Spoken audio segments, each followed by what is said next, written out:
Welcome back to Chain Reaction, the Foreign Policy Research Institute's flagship network of podcast series examining the political, security, economic, and social trends shaping our world. Throughout the year, we'll be talking with experts about developments in Russia's war in Ukraine, the new European security order, defense and geopolitical issues in the Baltic states, as well as current and future national security challenges and opportunities in the technology and space sectors. Join us each month for Bear Market Brief, Behind the Front, Baltic Ways, Report in Short, The Ties That Bind, NATO Allies in Action. New episodes are available each week on Apple Podcasts, Spotify, and most streaming services. To be the first to know about new releases, you can subscribe to FPRI's Insights newsletter. That's fprinsights.substack.com, or follow the link available in the description of this episode. Thanks for joining us. This week on Behind the Front. Hello and welcome. My name is Aaron Stein, President of the Foreign Policy Research Institute. And today I'm talking to Billy Byrne, who is the Director of Strategy at Saildrone. Billy, it's good to have you on the show. Thanks so much for having me, and thanks to the listeners for listening. Really looking forward to the conversation. I have a whole bunch of questions I have lined up for you, but I realized I should probably ask you, and for the listeners in general, what it is that Saildrone does all day. Sure. Yeah. So Saildrone is the world leader in the manufacturing and deployment of unmanned surface vehicles. So for us, think autonomous boats. In our case, looks more like a sailboat, but functions like a boat and a sailboat. But we have our drones deployed globally. They've been deployed globally now for about a decade. So 2 million miles racked up at sea, 60,000 days. And in particular with the U.S. Navy, who's been our number one customer. We're now into our fifth year of 365-day, 24/7 operations with the U.S. Navy globally. So for a guy that, is a Navy guy, started in the Pentagon and rolled out to commercial industry, it's been a humbling journey for me. And it's something that I really enjoy talking about. Yeah. I mean, the first question I was going to ask you is, what is the future of unmanned surface combatants? But I guess with 5 years under your belt, you can tell us what the past, present, and future may look like. So maybe you want to start us there. Yeah, for sure. So, Saildrone started out a long time ago doing ocean science research. So looking at fisheries, looking at hurricanes. And this was in the day and age when Starlink was not existing yet. It was really before unmanned surface vehicles were even a thing. And so Saildrone over the last many, many years has matured a very, very reliable, robust system. Then eventually the Navy saw the solution as a great utility and started using it. But I think maybe to go broader and to kind of talk about unmanned surface vehicles and what their utility are in the context of the Navy, it'd be good maybe just to give kind of a strategic backdrop of where the U.S. Navy is right now, where NATO is, and NATO navies are, and why unmanned surface vehicles are important. So for the U.S., I think your listeners would know it's been well written about. U.S. tensions with China and PLA Navy continue to rise, and the U.S. is facing this kind of dilemma that the PRC is outbuilding us in terms of ship numbers, and then by proxy of that, the number of VLS cells or the number of missiles that the U.S. is able to take to a fight with China is quickly being eclipsed by the Chinese Navy. And so I think the administration has done a great job in the last several years, investing incredible amounts of money, really putting the spotlight on shipbuilding. And I think that, there's a realization that despite our investment, which will go to reconstitute our numbers, there is this near-term gap, right? I mean, think about how long it takes to build a ship or a conventional fighter, right? We're talking years before those ships are on the water. And if the intelligence community is correct, we're looking at conflict with China here in the next few years. We need a way to try and shore up those numbers and project meaningful capability forward before those assets start rolling off the line. So, inject unmanned surface vehicles. So I kind of hit pause on the Pacific and just quickly flip over to NATO. NATO, kind of similarly to what the U.S. is looking at with China, has also faced years of underinvestment. And is quickly, clearly with the Russian aggression in Ukraine, has seen that they also need to shore up those capabilities and those numbers.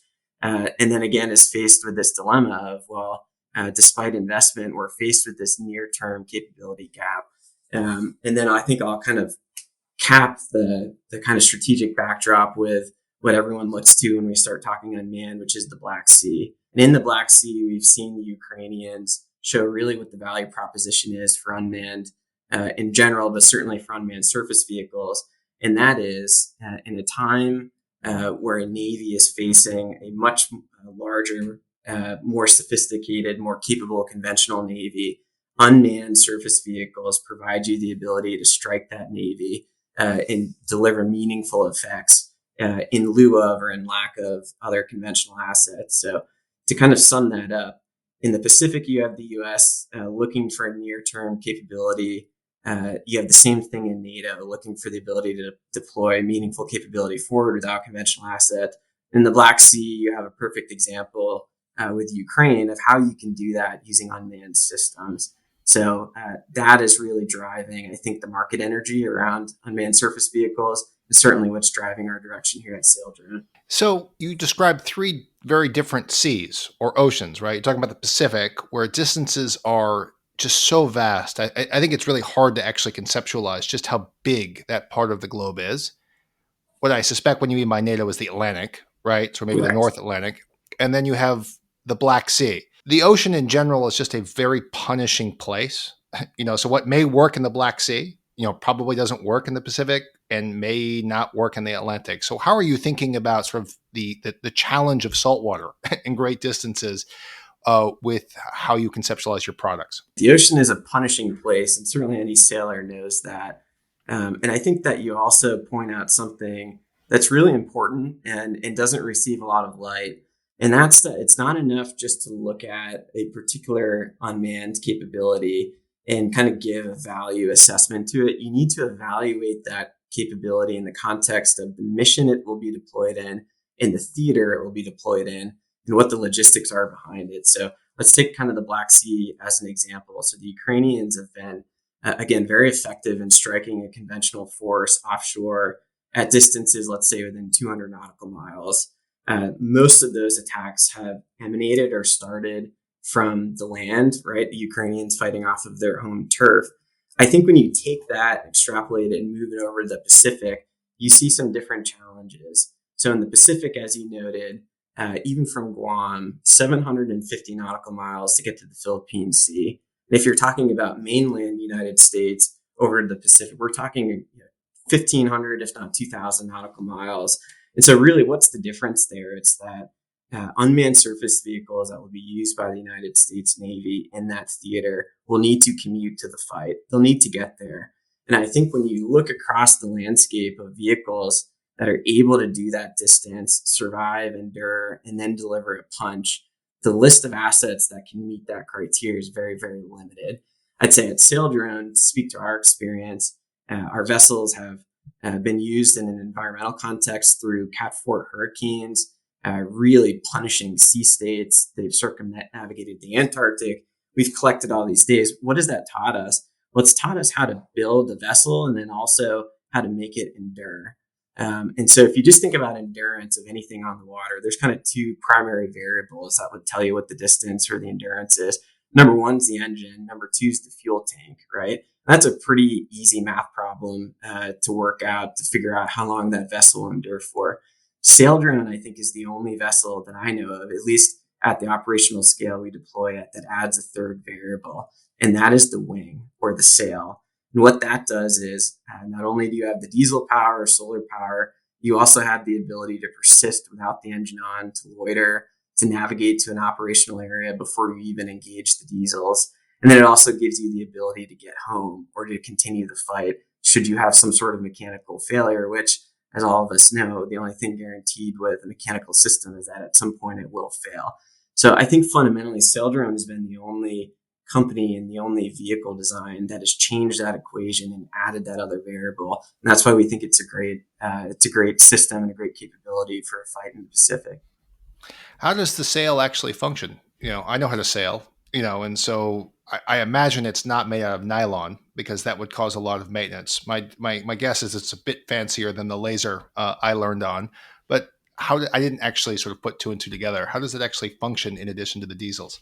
Yeah, absolutely. So we have progressed since the age of sail. That is for certain. It's more akin to an aircraft wing. And the way that it functions is via the autonomy. So we have pilots stationed in multiple different time zones around the world, monitoring the drones and then executing the missions of the partners that we work with, and U.S. Navy, international navies, and then environmental community. And basically what happens is that the pilots are giving waypoints for the vessel in a corridor in which that vessel can transit. And then the autonomy on board is taking into account sea state, winds, currents, and then, of course, the track. And it is deciding on its own how to tack and jab and move through the water, just like you and I would do in any other sailboat. This is doing it completely autonomously and can even do it in a fully comms denied environment. So it really is a unique and robust platform in that regard. And forgive me, are the people that are in the loop here more or less for safety and as a measure of regulatory function, or because they're absolutely mission critical for getting these things from one point to the other, or a little bit of both? I would say it's a little bit of both, but in terms of the autonomy, the nice thing is that, we could have one pilot at any given time maneuvering or overwatching 10 vessels, 20 vessels, 30 vessels. It scales very easily because of the ease in which the vessels maneuver themselves. Really, they're in the loop because they're tied in with our customer in the end state, those receiving the data. And it's their job to make sure that that data continues to stream and lands in a manner and a mechanism that is useful for the OS2 or the young lieutenant on the other end of the stream, so that that data can then inform operations and give mission commanders the ability to act. Hey everybody, I just wanted to take a minute to tell you all about a publication we launched at FPRI called Behind the Front. Behind the Front is where we at FPRI will analyze current and future national security challenges to the United States with a specific focus on the defense industrial base, fixing our broken military procurement system, and the challenges and opportunities in technology and from the emerging space sector. Check it out at behindthefront.substack.com. And now back to our conversation. So let's talk about sort of the practical military capabilities here. Were the original designs, well, I guess the original designs maybe didn't have military functions in mind at all, or if they did, they were secondary to perhaps environmental things. And like many companies, the military is a very large customer, and so there's interest in tapping that market. But maybe walk us through the initial concept for military use, and then your recent agreement, I think with Lockheed, to put missiles on these boats, or at least BLS tubes on these boats to arm them. Yeah, kind of working in the hurricane and kind of ocean research sphere, again, taught us reliability, taught us endurance, taught us how to be a vessel in really harsh environments and doing a very demanding mission. I think then later on is actually while I was still working in the Pentagon under Admiral Gilday, there's a realization out in Task Force 59 that you had which is the Fifth Fleet for those listening out in the Middle East. There's a realization that conventional assets had left that theater and gone over to the Pacific, meaning that U.S. ships were taken out because of an emerging Chinese threat and moved over to the Pacific. And what you were left with was a massive body of water that was unsurveilled, and really, what you can't see, you can't act on. And so Admiral Cooper, who was in theater at the time, and to his credit, I think really pushed, or has pushed, the U.S. Navy's use of unmanned systems in general, saw that you could use a system like a Saildrone, one that is capable of 100 plus day missions with 80% plus reliability. You can put that system out there with very, very little human oversight, very little impact on manpower. And that system could see, take data, use algorithms to classify targets, and then report it back to an operations center. And what that gave you is the ability to have a full operational picture for pennies on the dollar relative to conventional assets. That was back in 2021. That's since scaled now down to the Fourth Fleet, where dozens of assets are deployed, still in Fifth Fleet, and then, of course, working with our international customers. So that was kind of the initial uptake of Saildrone working with navies. Now, as you mentioned, what's been really exciting for me is partnership with Lockheed. And I think that partnership speaks to kind of the next evolution of Saildrone. And it also speaks to how the company will continue to answer the emerging requirements of our customer, the U.S. Navy. So I think basically, what the vision here is that you have the world leader in endurance, the world leader in autonomous systems, Saildrone, now operationalized with Fourth Fleet and Fifth Fleet, years and years of experience. Now the next step is seeing targets and then providing an opportunity or the ability for a commander to strike targets or to provide defense for conventional assets, whether it be UAV defense or doing point defense for an asset like a DDG in a pretty contested area. That is what we're pursuing now with Lockheed. It's a best of breed approach. They're really impressive folks that we've been working with, and it's been really exciting for me. I tend to come more from things that fly rather than things that float. But the trajectory that you're talking about here reminds me a lot about unmanned aircraft, which is that the capabilities that they provided proved themselves. There was a demand signal, in this case, the war on terror. And then people were like, why don't we close the loop? I.e., in that if you have a sensor that can see something, put a missile on that sensor carrying platform so that you can respond quickly to, crises or events. Is that the same sort of logic that's driving at least initial operating concepts or thoughts about how these things would be used with missiles on board? Or was it more like we need affordable, scalable ways to get more VLS tubes into the fleet to stay ahead of China, or a combination of the both? Yeah, it's a great question. I think it's a combination of the both. And maybe let me start with the latter.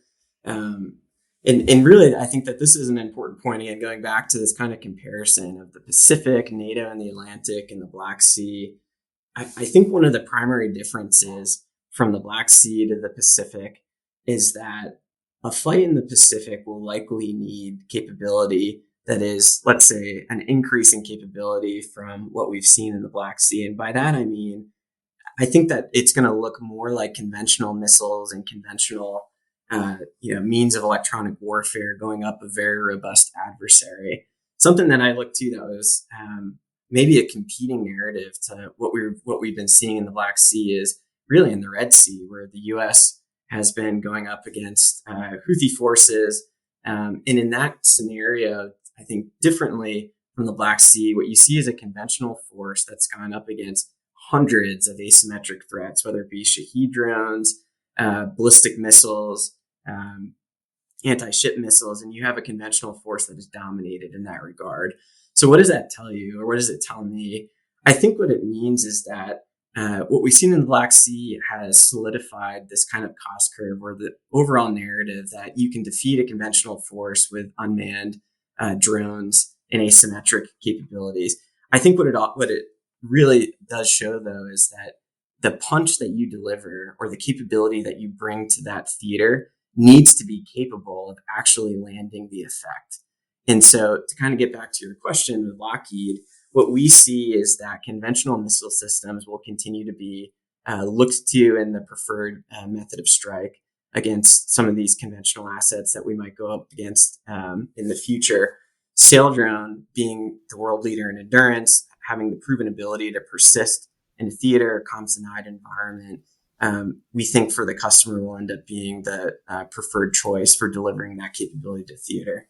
And do you guys envision or I guess this would be the Navy, you'd be responding to a requirement, but of course you could make gentle suggestions about like a high-low mix, because I can imagine once you start putting a bunch of the really fancy stuff onto a basic, let's say, Saildrone model, it no longer becomes a basic model. It gets more expensive. And so some of those cost curve things, no matter how you calculate them, somebody will start asking those questions. So is there like a vision in terms of how you would stagger these things or future operating concepts, to make sort of, let's say, the Houthi fight even more affordable? Yeah. And again, I think that's a key aspect is that for each mission in each environment, there will be a different, let's say, choice or decision about what systems need to be deployed to meet whatever that threat might be. So let's take, Taiwan, right? Because we're talking about the Pacific. I think, clearly the most catastrophic scenario in the Pacific would be an amphibious invasion of Taiwan. And that is what Hellscape, Replicator, a lot of other initiatives have focused on. I would say that that's not the only scenario, though, and it might not even be the most probable. Not to say that we shouldn't be, let's say, preparing for that, but absolutely there are other possibilities. So, putting on my strategy hat, when I look at Taiwan, I see an entity that imports 98% of its energy needs, exports 90% of the world's chips and 60% of the world's semiconductors. What I see is an entity that may be susceptible to economic coercion via blockade, other means that are, let's say, subkinetic, right? So getting back to your point, in a protracted gray zone conflict in which coercion,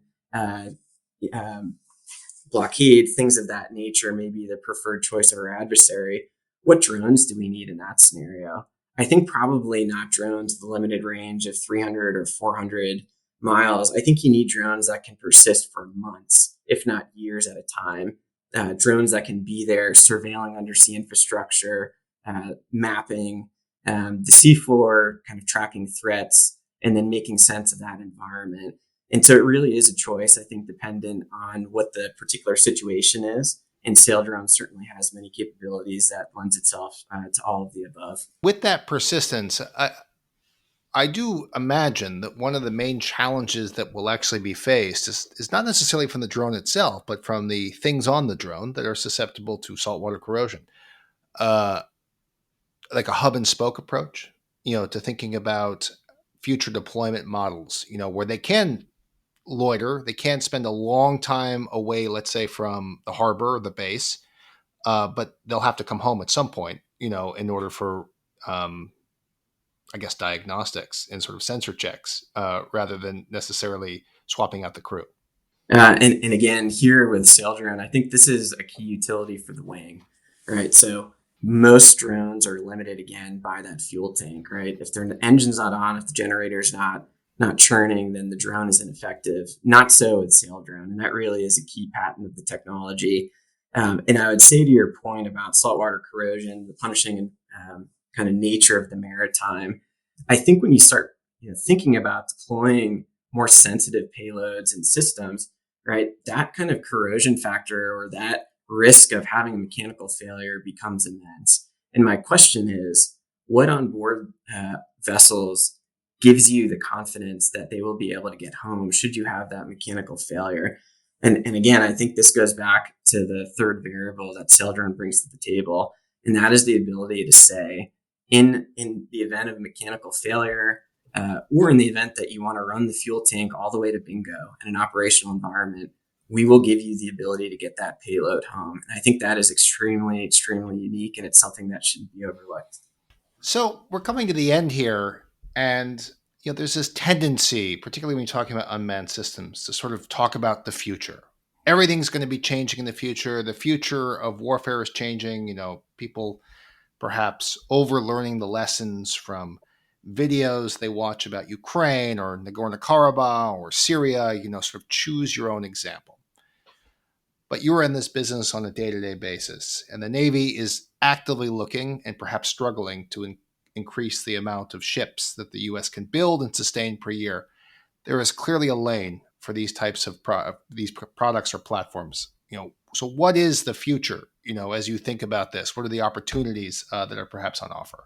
I think it's that cost curve, right? It's what the Ukrainians have demonstrated. It's the ability to field a system rapidly, field a system that's capable, and field a system that's capable to get that firepower downrange when and where you need it.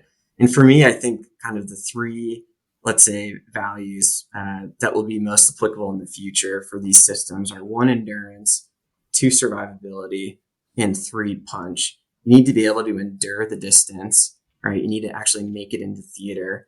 You need to survive once you're in theater. And that's more than just protecting the asset from incoming threats. It's the reliability of the system, right? It's the ability to function in those punishing environments that you articulated. And then the third thing is to deliver a punch that is meaningful, right? And that, again, back to our conversation, depends on what that adversary is, who the adversary is. Do you have a punch that will actually land and deliver that cost curve that we've been discussing?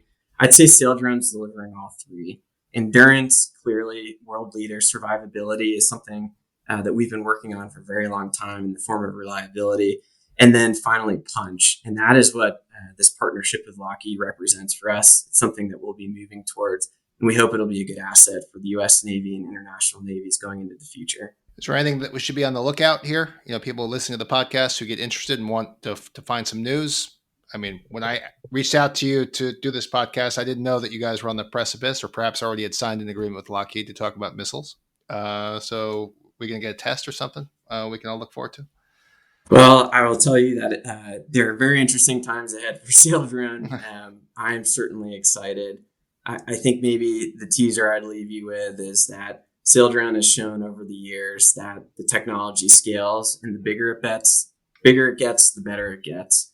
And so I'd stay tuned here in the near future to see what we have rolling out. But certainly an exciting time. I'm excited to be working here and partnering with the Navy. And again, thank you and your listeners for listening. And it's been a great discussion here. Yeah, well, thanks, man. Thanks everybody for listening. Thanks for joining us on this episode of Behind the Front, a special series of the Chain Reaction podcast at the Foreign Policy Research Institute. To learn more about this and many other initiatives, please visit us at fpr.org. Until next time.